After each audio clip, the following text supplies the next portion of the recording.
थोडंसं तुम्हाला थांबवतो. तुम्ही कर्मचारी महासंघाचे ज्यावेळेला सदस्य झालात आणि काम करतात, जिल्हाध्यक्ष म्हणून काम केलं, विभागीय म्हणून काम केलं, मला थोडंसं तुमचं म्हणजे आपल्या आयुष्याच्या कामाची थोडीशी विभागणी जर केली तर ठीक आहे, आपण ज्या कर्मचारी संघटनेत काम करतो त्या संघटनेच्या जबाबदारी एकदा अध्यक्ष पदाची असेल किंवा कोणत्या ती पदाची घेतली तर त्या संघटनेतली आपण कामं कर्मचाऱ्यांची करतो. पण त्याच्यापेक्षा एक त्याच्याच बरोबर समाजाची बांधिलकी म्हणून तुम्ही या व्यतिरिक्त काही समाजाची कामं केली, त्याचा थोडक्यात गोषवारा सांगा मला. आता सामाजिक काम हे गावगाड्यातून आल्यामुळं तिथूनच त्या सामाजिक कामाची सुरुवात झालेली आहे. बरोबर. आणि सामाजिक काम करत असताना सुरुवातीला आम्ही डॉक्टर बाबासाहेब आंबेडकरांची जयंती घ्यायला लागलो. करेक्ट. आणि जयंती गावगाव घ्यायला लागलो आणि गावगाव जागृती करायचा प्रयत्न केला. आणि जागृती करायचा प्रयत्न करत असतानाच लोकांना शासनाच्या काही नवीन नवीन योजना येतात त्या योजनाची माहिती द्यायचं काम करू लागलो. मग त्या योजना शासनाच्या डायरेक्ट असतात, काही जिल्हा परिषदेच्या माध्यमातून असतात, काही महानगरपालिकेच्या माध्यमातून असतात, काही समाज कल्याणच्या माध्यमातून असतात. ह्या सगळ्या योजना ज्या आहेत त्या अनुसूचित जाती जमासाठी, भटक्या विमुक्तांसाठी ज्या आहेत त्या योजनाची माहिती द्यायचं प्रथमतः काम केलं. त्याची शिबिरं घ्यायला लागलो, लोकांना उद्योगधंद्याकडे वळवायचा प्रयत्न करायला लागलो. उद्योगधंद्याची सुद्धा शिबिरी घेतली आम्ही, उद्योगधंद्याची सुद्धा शिबिरी घेतली आणि लोकांना नोकऱ्या मिळतील पण उद्योगधंद्यात सुद्धा ते सहभाग झाला पाहिजे त्यांचा, अशा पद्धतीने प्रयत्न करायला लागलो. हे करत असताना की साधारणतः हा कालखंड आता मला निश्चित सांगता येणार नाही, पण डॉक्टर बाबासाहेब आंबेडकर च्या माध्यमातून काही योजना समाज कल्याणला यायला लागल्या. समाज कल्याणचे दोन भाग आहेत, एक जिल्हा परिषदचा समाज कल्याण आणि एक राज्य सरकारचा. तर या दोन्ही भागातून काही समाज कल्याणच्या योजना यायला लागल्या. त्या योजनाचा लाभ हा सामान्यातल्या सामान्य माणसाला मिळून तो रोजगार अभिमुख झाला पाहिजे, त्याला रोजगार प्राप्त झाला पाहिजे. अशी मोहीम आल्यामुळं आम्ही त्यात हस्तक्षेप केला आणि समाज कल्याण खात्याशी वेळोवेळी बैठका घ्यायला लागलो आणि बैठका घेऊन त्या खात्याच्या माध्यमातून लोकांना जितक्या जास्तीत जास्त योजनेचा लाभ देता येईल तो द्यायचा प्रयत्न केला. थोडासा थांबवतो की आपल्या डोक्यावर छप्पर असलं पाहिजे, माझ्या स्वतःचं छोटंसं का असणं पण घर असलं पाहिजे, ही प्रत्येकाच्या जगण्याच्या उर्मीतली एक सगळ्यात महत्वाची आणि हृदयाशी जवळ असणारी घटना आहे. तुम्ही रमाई आंबेडकर साठी काही प्रयत्न केले का? रमाई आंबेडकर योजना ही अलीकडे आलेली, त्याच्या अगोदर इंदिरा गांधी आवास होती. तर इंदिरा गांधी आवास योजनेपासून आम्ही सुरुवात केली. इंदिरा गांधी आवास योजनेची घरं पूर्वी जे आपल्या लोकांची जी घरं ग्रामीण भागातली असायची ती पाल्याची छप्पर किंवा 10x10ची कौलारू घरं असणारी जुनी कौलारू घरं असायची, तिथं त्या कुटुंबाचा उदरनिर्वाह व्यवस्थित व्हायचा नाही म्हणून करता इंदिरा आवास योजनेमार्फत काही घरं द्यायचा प्रयत्न आम्ही शासनाकडून केला. त्याच्यानंतर रमाई घरकुल योजना आली. रमाई घरकुल योजनेमध्ये सुद्धा गावगावच्या लोकांना ह्या योजनेचा लाभ द्यायचा प्रयत्न केला. मी ज्या गावात राहतो त्या गावामध्ये मला वाटतंय की साधारणतः 100 घरं या योजनेच्या मार्फत अजूनही लोकांचे अर्ज येतात, ते मंजुरीला दिले जातात. प्रत्येकानं चांगल्या छप्पर असणाऱ्या घरामध्ये राहावं असा त्याच्या पाठीमागचा हेतू आहे. त्याच माध्यमातून काही अनुसूचित जाती नवबोधांना अल्पभूधारक शेतकरी जे आहेत त्यांना इंधन विहिरी द्यायचा शासनानं प्रयोग केला.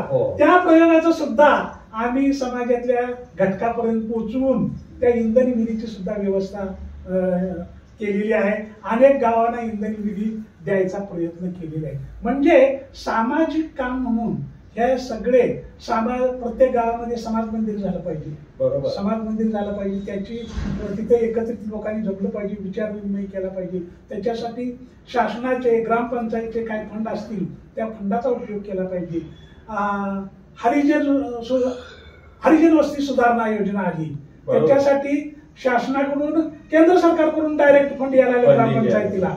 ते ग्रामपंचायतचं त्याच्यात 15% घालून त्या ग्रामपंचायतीला म्हणजे हरिजन वस्तीमध्ये रस्ते असतील, गटर असतील, समाज मंदिर असेल किंवा बाकीच्या काही सुविधा असतील बरोबर. लाईटच्या वगैरे बरोबर. त्या सगळ्या तुमच्या ह्याच्यावर सुद्धा आम्ही लाईट्स दिल्या, रस्ते गटर सगळ्या योजना, पिण्याच्या पाण्याची योजना, करेक्ट, त्या पिण्याच्या पाण्याची योजना त्या वस्तीपर्यंत आणून पोच द्यायचा प्रयत्न केला. अनेक गावाला पिण्याच्या पाण्याच्या योजना दिल्या, आजही द्यायचा प्रयत्न करतो. म्हणजे कसं आहे, आपण बाबासाहेबांच्या विचारानं वाटचाल करतो. आपल्या समाजाला मी एका ठिकाणी नोकरीला आहे ते केवळ माझ्या घरासाठी आणि यायचं नाही, तर माझ्या समाजासाठी सुद्धा मला जे काही हे करत असताना करता येईल त्या सगळ्या सेवा किंवा आपली जी मदत आहे ती समाजाला द्यायचा प्रयत्न नामदेवराव कांबळेंनी अगदी प्रामाणिकपणे केला आहे. पण ज्या संघटनेत ते काम केलेत आणि ज्या संघटनेतनं त्यांनाही मोठेपणा मिळालेला आहे ती कास्ट्राईब कर्मचारी महासंघ. या कर्मचारी महासंघाच्या मार्फत तसं तुम्ही अनेक वर्ष म्हणजे आयुष्य सगळं तिथं काढलेलं आहे. रिटायरमेंट झाल्यानंतर सुद्धा 17-18 वर्ष काम करतात. अशी एखादी घटना सांगा की या कर्मचारी महासंघामधून की आयडियल आहे आणि ती सगळ्यांना म्हणजे प्रेरक आहे की एक तुम्ही असं काम केलं की हे काम मये समाजासमोर किंवा माझ्या कास्ट्राईब संघटनेच्या समोर मोठं काम आहे आणि म्हणजे तसं तुम्ही भरपूर कामं केलीत पण जे सगळ्यांना प्रेरणादायक असेल असं एखादं काम. आता अनेक काम झालेले आहेत आपल्या संघटनेच्या माध्यमातून. बरोबर. खरं मेन म्हणजे लोकांना रोजगार मिळवून देण्याची कामं संपूर्ण महाराष्ट्रात या क्लास 4च्या लोकांना क्लास 3चा पगार हे तुमच्याकडनं नेहमी ऐकलं जातं भाषणामध्ये. तुम्ही तो जरा काय प्रसंग आहे? आता तो असा प्रकार आहे की महाराष्ट्र शासनाची जी काही महाविद्यालय आहेत महाराष्ट्रामध्ये, बरोबर, त्या महाविद्यालयामध्ये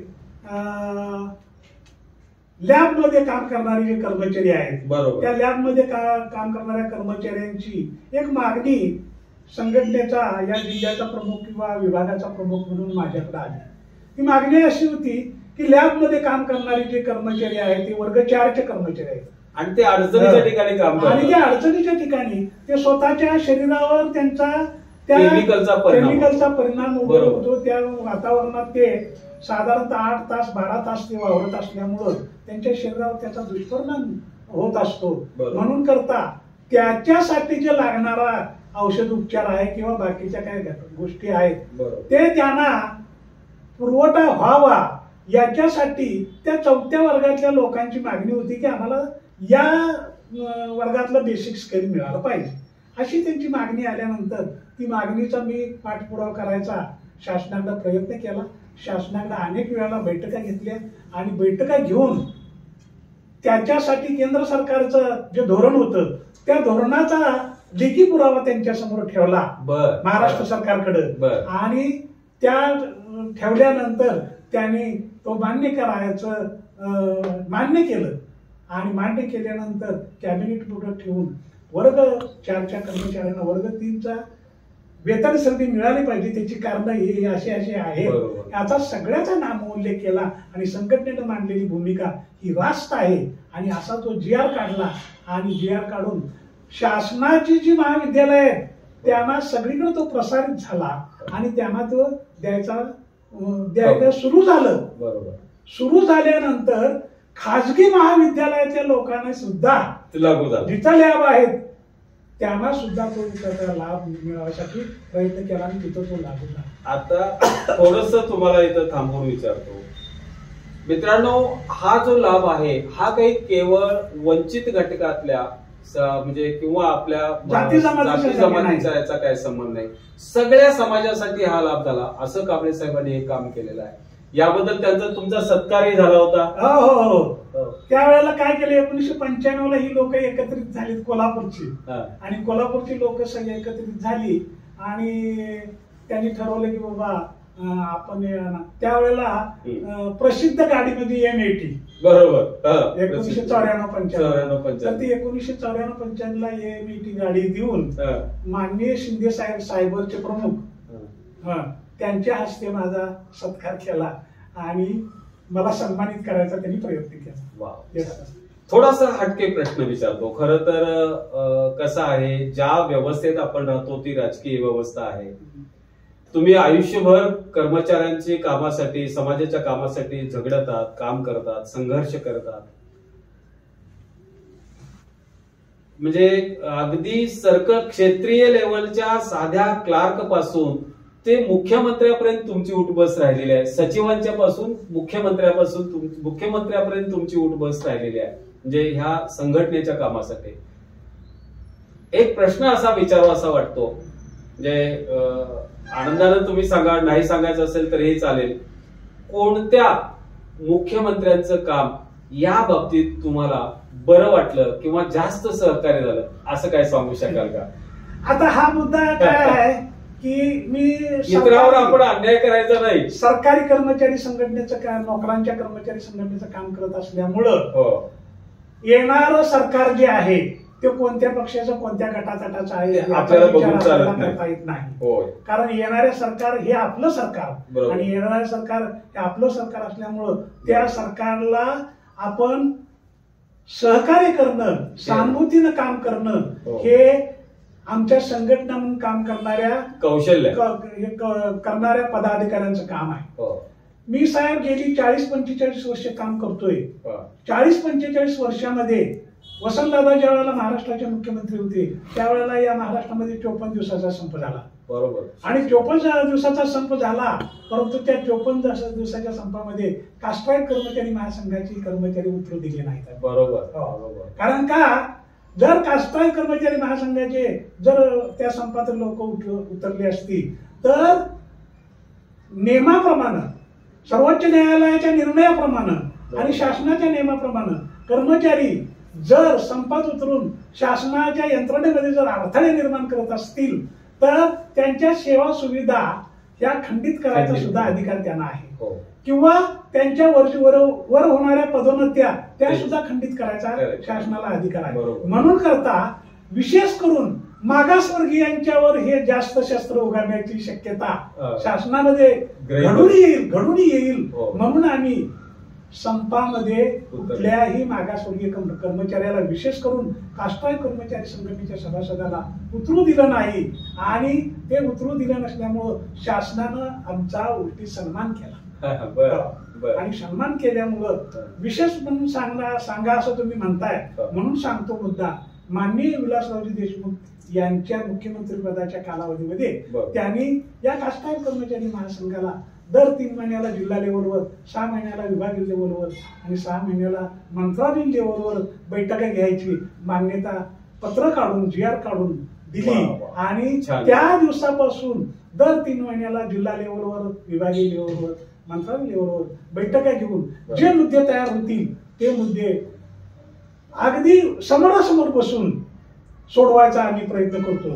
कास्ट्राईट कर्मचारी महासंघाने किंवा माझ्या कालखंडामध्ये कोणत्याही प्रकारचं शासनाला अडथळे होईल असं आंदोलन केलं नाही. कुठल्याही कार्यालयाच्या जाऊन उपोषणाला बसलो नाही. कुठल्याही कार्यालयाच्या समोर अधिकाऱ्यांना जर एखादा प्रश्न मिटला नाही तर त्याचा निषेध केला नाही. आजही केला नाही, उद्याही करणार नाही. अद्यापपर्यंत जे शासनानं धोरण काढून दिलेलं आहे त्या धोरणाचा अंमल करून संघटना कशी मजबूत राहील, कर्मचाऱ्यांना कसं संरक्षण, प्रोटेक्शन मिळेल असा प्रयत्न या महासंघाच्या माध्यमातून. नोकरी करत असताना रोस्टर किंवा अनुशेष भरती ह्या गोष्टी अत्यंत महत्वाच्या असतात. संघटनेत काम करणाऱ्या माणसाला ह्या सातत्यानं याचा पाठपुरावा करणं हे अत्यंत आवश्यक आणि त्याच्या कार्याचा एक भाग आहे. अनुशेष भरतीचे तुमच्याकडून काही जर प्रयत्न झालेले असतील आणि त्यासाठी तुम्ही, कारण आम्ही ज्या कालखंडात बघितलेलं आहे त्या मुख्यमंत्र्यांपैकी आम्हाला सुषमा शिंदेचं नाव या बाबतीत म्हणजे जाणीवपूर्वक घ्यावं असं वाटतं. अर्थात आम्ही इतर मुख्यमंत्र्यांच्या वरती अन्याय करतो असं नाही, तरी पण. तर अनुशेष भरतीसाठी तुम्ही काय जर वेगळे आणि काही विशेष कार्यक्रम जर किंवा प्रयत्न केले असतील तर त्याविषयी. आता काय, माननीय सुशीलकुमारजी शिंदे साहेब ज्यावेळेला महाराष्ट्राचे मुख्यमंत्री होते त्यावेळेला मागासवर्गीयांचा अनुशेष भरून काढला पाहिजे, विशेष ड्राईव्ह म्हणून त्यांनी GR काढला की हा अनुशेष पूर्ण झाल्याशिवाय इतर भरती करू नये. कारण ती एक्सेस होत असेल तर आपण मागासवर्गीयांची पद बिंदू नामावली तपासून भरावीत आणि त्याप्रमाणे अनुशेष पूर्ण करायचा प्रयत्न करा असं एक त्यांनी अध्यादेश काढून संपूर्ण महाराष्ट्रातील जे खाते प्रमुख आहेत त्यांच्या निदर्शनाला आणून दिला. आणि त्या पद्धतीची भरती बरोबर. एक मागासवर्गीय सेल म्हणून सुरुवात झाली. त्यामुळं मागासवर्गीयांचा जो अनुशेष भरती मधला आणि पदोन्नती मधला बरोबर दोन्ही प्रकारचा कारण पदोन्नती दिल्याशिवाय रिक्त पद होत रिक्त नाही. पदे होत नाही. म्हणून भरती मधला आणि पदोन्नती मधला दोन्ही प्रकारचा अनुशेष भरायला अगदी सुरुवात झाली आणि ती इतक्या जोमानं झाली की त्या कालखंडामध्ये साधारणतः 1 ते 1.5 लाख कर्मचारी महाराष्ट्रामध्ये वेगवेगळ्या खात्यामध्ये सेवेत प्रवेश केला. आणि हे कास्ट्राईब कर्मचारी महासंघाचं या बैठकीच्या माध्यमातून झालेलं हे फलित स्वरूप आहे. बरोबर. सुशील कुमारजी शिंदे साहेब असताना एक मुद्दा अजून झाला आणि तो फार महत्वाचा झाला. आम्ही शिंदे साहेबांच्या निदर्शनाला आणून दिलं की डॉक्टर बाबासाहेब आंबेडकर हयात असताना 1948 साली त्यांनी काही विद्यार्थी परदेशी शिक्षणासाठी पाठवले. बरोबर. डॉक्टर बाबासाहेब आंबेडकर आणि ते कसे पाठवले तर महाराष्ट्र सरकारच्या शिष्यवृत्तीवर. बरोबर. त्या विद्यार्थ्यांना पाठवलेल्या विद्यार्थ्यांना महाराष्ट्र सरकारनं शिष्यवृत्ती द्यायची, त्यांची राहायची व्यवस्था करायची आणि त्यांनी ते शिक्षण पूर्ण करायचं तिथं. असे विद्यार्थी पाठवले बाबासाहेबांनी. ते विद्यार्थी गेल्यानंतर बाबासाहेबांच्या नंतर ते 4 वर्ष शिकून आल्यानंतर बाबासाहेबांचं त्यावेळेला हे झालं, देहांत झाला आणि नंतर ती योजना बंद पडली. बरोबर. ती बंद पडली कुठपर्यंत माननीय सुशीलकुमार शिंदे साहेब मुख्यमंत्री तेव्हापर्यंत कुठलाही विद्यार्थी परदेशी अनुसूचित जातीचा जमातीचा गेलाच नाही. कास्ट्राईब कर्मचारी महासंघानं बाकी एक मुद्दा निदर्शनाला आणून दिला मुख्यमंत्री साहेबांच्या की बाबा बाबासाहेबांच्या नंतर ही योजना बंद आहे, ही जर योजना कार्यान्वित केली तर फार चांगलं होईल. परदेशामध्ये जाती जमातीचे विद्यार्थी जातील आणि त्याला जे पाहिजे जे आहे तिथं शिक्षण ते घेतील. तर त्याच्यासाठी तुम्ही वेगळं अनुदान आणि शिष्यवृत्ती मंजूर करावी अशी विनंती केल्यानंतर तो मुद्दा त्यांनी उचलून धरला आणि त्यांनी काय केलं त्या वर्षी 2004 ची घटना असेल. त्या वर्षी 2004ला त्यांनी काय केलं की 10 विद्यार्थ्यांची मान्यतेचा GR त्यांनी काढला की या वर्षी 10 विद्यार्थी परदेशी शिक्षणासाठी जाऊ शकतील, त्यांचा शाळा खर्च महाराष्ट्र. तर ते 10 विद्यार्थी गेल्यानंतर ती योजना हळूहळू वाढत गेली. आज त्या विद्यार्थ्यांची संख्या 150 पेक्षा जास्त झालेली आहे. म्हणजे 150 विद्यार्थ्यांचा सरकार खर्च करते. 150 पावणे 200 असेल आता चालू वर्षी आणि काहीतरी ते वाढवलेलं आहे. म्हणजे परदेशी शिक्षणासाठी अनुसूचित जाती जमातीचा विद्यार्थी जात असेल तुमचं योगदान आहे तर त्याला कास्ट्राईब कर्मचारी संघटनेनं उचलून धरलेला आहे. कास्ट्राईब कर्मचारी महासंघाला उचलून धरलेला मुद्दा आहे. आणि तीच आता शिष्यवृत्ती नव्हे तर महाराष्ट्रातील अनेक विद्यापीठामध्ये UGCची संजय गांधी राजीव गांधी फेलोशिप योजना येते. ती फेलोशिप योजना त्या विद्यापीठामध्ये बैठक घेऊन त्याचा पाठपुरावा करायचं हे कास्ट्राईब संघटना काम करते. त्याच्या पुढे जाऊन सांगतो पहिलीच्या वर्गापासून ते 7वी पर्यंत, 7वी पासून ते 11वी पर्यंत आणि 12वी पासून ते हायर एज्युकेशन पर्यंत ज्या शिष्यवृत्त्या दिल्या जातात त्या शिष्यवृत्त्या सुद्धा त्या विद्यार्थ्याचं स्वतंत्र खातं उघडून बँकेमध्ये त्या खात्यावर परस्पर जमा कराव्या हे कास्ट्राईबचं श्रेय आहे. बरोबर. आणि यासाठी वेळोवेळी समाज कल्याण आणि राज्य सरकार यांच्याशी बैठक घेऊन तो मुद्दा सतत अगदी जागरूक ठेवलेला आहे. आणि त्या शिष्यवृत्त्या त्या मुलांना दिल्या जातात. म्हणजे शिष्यवृत्तीचा मगाशी मुद्दा आला नव्हता तो अत्यंत महत्वाचा आहे. शिक्षण झालं तर नोकरी काय कुठून घेणार असं ते. खरं तर नामदेवराव कांबळेंचं संपूर्ण आयुष्य संघर्षाचं आहे. ते आता निवृत्त झाले पण संघर्ष थांबलेला नाही. त्यामुळे त्यांच्या कामाचं इतकं प्रचंड मोठा आवाका आहे तो सगळा या एका दुसऱ्या मुलाखतीतून एका दुसऱ्या भागातून क्लिअर होणं हे शक्य नाही. या ज्या अनेक प्रकारचं म्हणजे एकाच वेळी काम करत असताना सुद्धा समाजाची बांधिलकी स्वीकारून त्यांनी समाजाशी सुद्धा असंख्य प्रमाणाची मोठी मोठी कामं केलेली आहेत. या समाजातले प्रश्न सोडवायचा त्यांनी प्रयत्न केलेला आहे. आणि केवळ मागासवर्गीय किंवा केवळ आपण म्हणू वंचित घटक म्हणू तर वंचित घटकच नव्हे तर संपूर्ण समाज हा डोळ्यासमोर ठेवून त्यांच्या आयुष्याची वाटचाल आहे. त्यांना आज खरं तर ही मुलाखत संपवत असताना त्यांना कुठल्या गोष्टीवरती बोलू, किती काम मी केलं हे कसं सांगू, हे कुठल्या आता अनेक घटना सुटलेल्या असतील हे मलाही जाणवतंय. पण वेळेची मर्यादा आहे मित्र. ही वेळेची मर्यादा ठेवून एक त्यांचे आज आयुष्य ते वयाची 75 त्यांनी परवा पूर्ण केले 75 आणि 75 वर्ष वयात त्यांच्या चेहऱ्याकडे बघा, हे 75चे वाटतात का? तर अतिशय सकारात्मक आयुष्य जगलेले असे हे नामदेवराव कांबळे. आणि इथून पुढे सुद्धा आम्ही त्यांना शुभेच्छा देतोय. त्या म्हणजे कास्ट्राईब संघटनेचं नेतृत्व करा आणि केवळ म्हणजे आज तुम्ही कास्ट्राईब संघ हा महासंघ हा परिपूर्ण केला, मॅच्युअर्ड केला, तिथले प्रश्न सोडवायचा अगदी परिपूर्ण प्रयत्न केला. अशाच पद्धतीने तुमच्या हातून समाजाचेही प्रश्न सुटावेत. तुम्ही याच कर्मचारी महासंघाप्रमाणेच समाजाच्याही याच्यामध्ये लक्ष घालावं अशी मी तुम्हाला विनंती करतो. आजची ही प्रबोधनात्मक आणि प्रेरणादायी असणारी मुलाखत आपण सर्वांनी लाईक, शेअर करावी आणि सबस्क्राईब करावी अशी विनंती.